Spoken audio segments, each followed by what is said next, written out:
Hello everyone. Let's now figure out how Punnett square works. Now for the basically the Punnett square tells us if two parents with certain characteristics mate, what can be the possible characteristics that you will see in the next generation. Now for the purpose of our experiment, we have taken just one characteristic, basically the color of the seed of a pea plant. Now the color can be either yellow or green. Now it is already known that the yellow color is dominant and the green color is recessive. Now the yellow allele is represented in our case by a capital Y and green allele is represented by the small y. Now here's how we fill in a Punnett square. First of all, our parents have both parents, the male and female, each have a dominant and a recessive allele. So in this case, you will end up with both parents having yellow colored seeds as the dominant trait expresses itself and the recessive trait does not. Now here's how we fill in a Punnett square. In the top row, you write down either all the male alleles or all the female alleles. Here we are done with the males. So the top row here contains the male dominant allele and male recessive allele. When two parents mate, only one allele from each of them comes in for mating. As you can either have the dominant allele or the recessive allele. So we first represent the dominant allele and the recessive allele.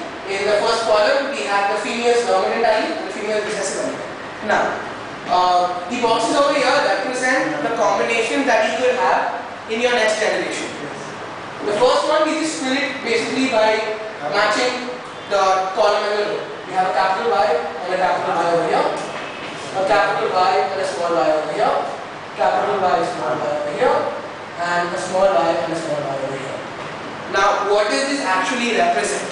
This means that if two parents meet, the possible characteristics that can be present in the next generation are as follows. Either you could have two capital Y's, a capital Y and a small y and a capital Y, or two small y's.